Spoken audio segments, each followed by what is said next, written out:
Comment rester heureux en toute situation, guide du Bouddha pour la paix intérieure. Bonjour à tous, bienvenue sur la chaîne. Aujourd'hui, nous allons plonger dans un sujet véritablement transformateur, comment rester heureux, quelle que soit la situation dans laquelle vous vous trouvez. Nous faisons tous face à des moments difficiles, que ce soit le stress, l'échec ou des luttes personnelles, mais que diriez-vous si je vous disais que vous pouvez encore trouver le bonheur, même lorsque le monde semble être contre vous? Le bonheur ne doit pas dépendre des circonstances extérieures. Le vrai bonheur vient de l'intérieur, et les enseignements du Bouddha détiennent la clé pour le débloquer. Dans cette vidéo, je vais vous guider à travers le chemin de la paix intérieure enseigné par le Bouddha, et comment ces enseignements anciens peuvent nous guider vers le vrai bonheur en toute situation. Le pouvoir de la paix intérieure. Dans la vie, nous sommes souvent confrontés à des circonstances qui défient notre tranquillité d'esprit, le stress au travail, les conflits familiaux, voire les luttes financières. Nous pouvons nous sentir submergés, piégés par des situations extérieures. Cependant, ce que le Bouddha nous enseigne, c'est que peu importe ce qui se passe dans le monde extérieur, nous pouvons contrôler notre monde intérieur. Il s'agit de la façon dont nous réagissons à la vie, pas de ce que la vie nous inflige. Vous voyez, le bonheur n'est pas quelque chose qui est loin de nous. Ce n'est pas quelque chose à poursuivre ou à attendre. Le bonheur est déjà en nous. C'est notre état naturel, et nous avons juste oublié comment y accéder. Le chemin vers le vrai bonheur commence par la conscience de soi et la pleine conscience du moment présent. L'histoire d'Arabu. Permettez-moi de vous raconter une histoire pour illustrer ce point. Il était une fois un homme nommé Arabu. Il avait tout perdu, son entreprise avait échoué, sa famille s'était détournée de lui, et il était accablé de tristesse et de désespoir. Arabu marchait seul, se sentant désespéré. Son cœur était lourd, chargé de ses échecs passés et des soucis de l'avenir. Alors qu'il errait dans la forêt, il croisa le Bouddha. Bouddha regarda Arabu et, voyant sa douleur, lui demanda doucement, « Avez-vous vraiment tout perdu ?» Arabu fut surpris. Il n'avait jamais vraiment pensé de cette manière auparavant.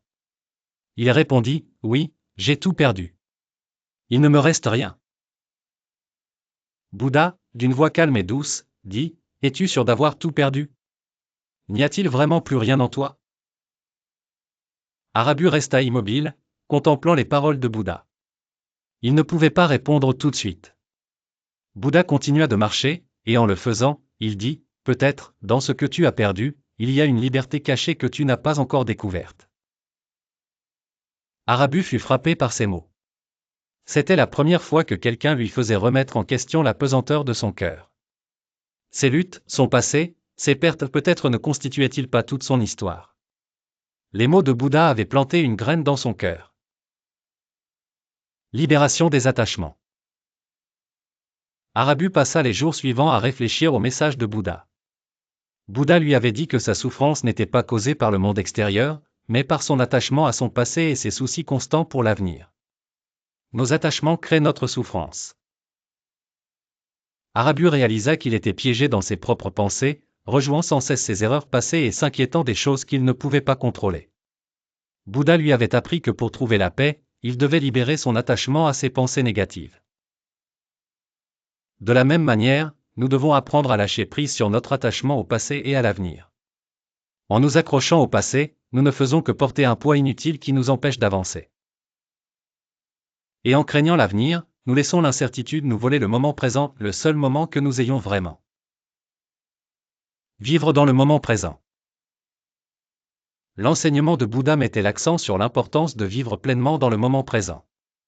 Il disait, « Le passé est parti, le futur n'est pas encore venu, et le seul moment qui vous appartient véritablement est le moment présent. » Lorsqu'Arabu entendit cela, ce fut comme si une lumière s'allumait dans son esprit.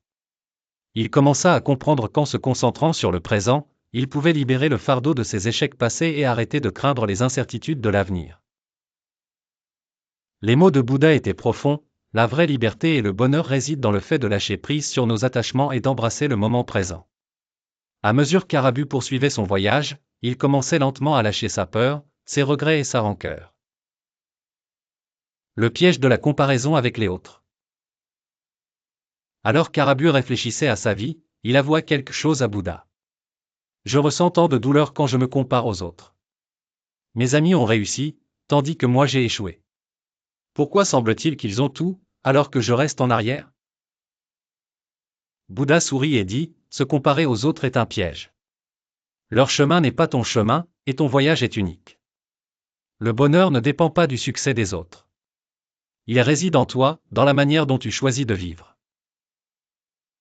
Le cœur d'Arabus s'allégea alors qu'il réalisait que sa jalousie et ses sentiments d'inadéquation ne faisaient que lui causer plus de douleur.